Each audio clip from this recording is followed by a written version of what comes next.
이튿날 바다 건너편에 서 있던 무리가 배 한 척 외에 다른 배가 거기 없는 것과 또 어제 예수께서 제자들과 함께 그 배에 오르지 아니하시고 제자들만 가는 것을 보았더니, 그러나 디베랴에서 배들이 주께서 축사하신 후 여럿이 떡 먹던 그곳에 가까이 왔더라. 무리가 거기에 예수도 안 계시고 제자들도 없음을 보고 곧 배들을 타고 예수를 찾으러 가버나움으로 가서 바다 건너편에서 만나 라삐야, 언제 여기 오셨나이까? 내가 진실로 진실로 너희에게 이르노니 너희가 나를 찾는 것은 표적을 본 까닭이 아니요 떡을 먹고 배부른 까닭이로다.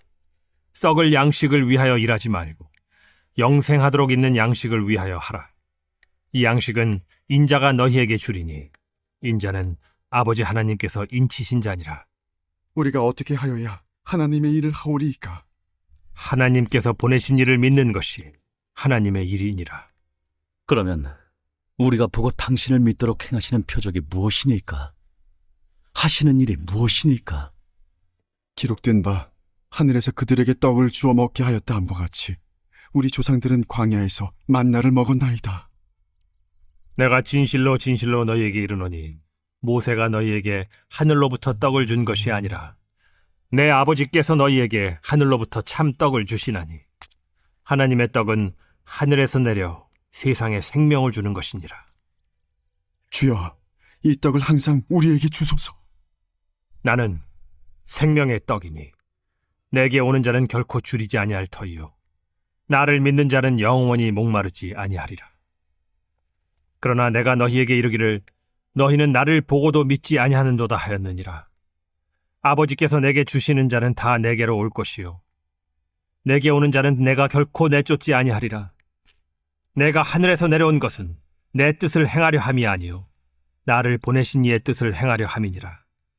나를 보내신 이의 뜻은 내게 주신 자 중에 내가 하나도 잃어버리지 아니하고 마지막 날에 다시 살리는 이것이니라. 내 아버지의 뜻은 아들을 보고 믿는 자마다 영생을 얻는 이것이니 마지막 날에 내가 이를 다시 살리리. 오늘 말씀을 통해서 무리인지 제자인지를 고민해보는 시간 되기를 바랍니다. 이 연극이 끝나면 관객들은 환호하고 감동의 눈물을 흘리기도 합니다. 그러나 시간이 지나면 점차 그 감동을 잊어버리죠. 이와 같이 교회에서 뜨겁게 신앙생활을 하다가 가정과 사회에서 빛과 소금의 역할은 하지 못하는 사람들이 있습니다. 본문은 주님을 쉽게 떠나는 무리와 구별돼서 주님의 길을 끝까지 따르는 제자로 살아가라라고 권면하고 있습니다. 이 제자는 열심의 유무로 판단되지 않습니다. 예수님이 가시는 곳에는 어디나 수많은 사람들이 몰려들었죠. 예수님이 가르치시는 천국 복음에 감동해서 더 많은 가르침을 받고 따르기 위해서가 아니었습니다. 예수님은 복음을 전파하시며 백성이 앓고 있던 병을 고쳐주셨습니다. 죄로 왜곡된 이 땅에 말씀으로 임하는 하나님의 나라를 보여주신 것이죠. 그러나 무리는 표적의 의미를 깨닫지 못했습니다. 그저 여러 질병을 고치시는 주님의 능력을 보고 주님을 따랐을 뿐이죠. 그들의 열심은 대단합니다.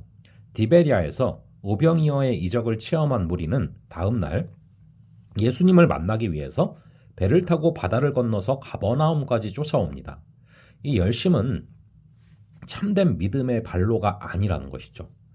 무리는 예수님을 통해서 양식을 제공받으려 했을 뿐 그분이 영생을 주시는 분인 줄은 믿지 못한 것이죠. 많은 사람이 이들처럼 세속적인 욕심을 채우기 위해서 주님을 찾곤 합니다. 그러나 주님은 그런 열심을 기뻐하지 않습니다. 우리는 젖이나 물려달라고 우는 영적 어린아이의 상태에 머물러서는 안 되는 것이죠. 예수님은 질병을 고치셨지만 이 땅의 명의가 되시고자 오신 것은 아닙니다. 예수님은 떡을 주셨지만 이 땅의 기아 문제를 해결하기 위해 오신 것도 아니죠. 예수님은 우리를 구원하시기 위해서 오신 것입니다. 이것이 우리를 제자로 부르신 목적입니다. 신앙의 목적은 돈이 아니라 구원인 것이죠. 신앙의 목적을 잃어버리고 예수님을 수단으로 여기는 무리로 살지 마시기 바랍니다. 구원의 능력을 도외시하는 이 땅, 죄로 물든 땅에서 우리는 예수님의 제자로 바르게 서야 합니다. 많은 그리스도인이 예수님을 수단으로 삼지 말고 목적으로 믿어야 한다라는 말에 동의를 할 것입니다. 그러나 정작 그렇게 믿으려면 어떻게 해야 하는지에 대해서는 예배에 빠지지 않고 기도와 말씀의 경건 생활을 열심히 하는 것 정도로만 생각합니다. 무리의 열심을 보신 주님은 썩을 양식을 위해서 일하지 말고 영생하도록 있는 양식을 위해서 일하라 라고 말씀하십니다. 이어진 그들의 질문이 헬라어 본문상 하나님의 일들이라는 복수명사로 쓰인 것을 보면 예배, 기도, 헌금 등을 대가로 영생을 얻을 수 있다고 생각했음을 알 수 있습니다. 우리도 이와 비슷합니다. 예배에 한 번도 빠지지 않고 나오거나 열심히 봉사하는 이들에게 믿음이 좋다고 하기 때문입니다. 그러나 하나님의 일이란 예수님을 구주로 믿는 것입니다. 헬라어 본문상 29절의 하나님의 일은 단수명사입니다. 이 일은 종교적인 일, 율법적인 일들과 엄격히 구분되는 것으로서 오직 예수를 믿는 것을 가리킵니다. 이 YM의 강사 플로이드 맥클랑은 제자는 예수 그리스도의 심장을 가지고 타인을 위한 삶을 사는 사람들이다 라고 말합니다. 성도는 오직 예수 그리스도를 목적 자체로 삼고 그분의 부르심대로 세상을 변혁시키는 제자로 살아가야 하는 것입니다. 복음은 한때 유행하는 노래나 영화 같은 것이 아닙니다. 복음은 영원이요 생명입니다. 복음을 따르는 우리가 환호만 해서는 안 되는 것이죠. 손뼉치고 눈물 흘리는 것으로 끝내서는 안 되는 것입니다. 종교적인 행위만 반복해서도 안 됩니다. 제자는 십자가의 능력으로 자기 삶과 세상을 바꾸는 사람인 줄로 믿습니다. 잠시 기도하겠습니다. 아버지 하나님, 우리는 예수님 곁에 있는 무리가 아니라 그분을 따르는 제자임을 다시금 바라보게 하시니 감사합니다. 제자는 열심의 유무로 판단되지 않고 오직 예수님을 목적으로 믿는 그런 자들이 제자임을 다시금 바라봅니다. 아버지 하나님, 우리가 십자가의 능력으로 우리의 삶과 세상을 바꾸기 위해서 걸어가는 그런 제자로서의 삶을 살게 하여 주시옵소서. 감사드리옵고 이 모든 말씀 우리 주 예수 그리스도의 이름으로 기도합니다. 아멘. 그럼 또 다음번에 뵙도록 하겠습니다.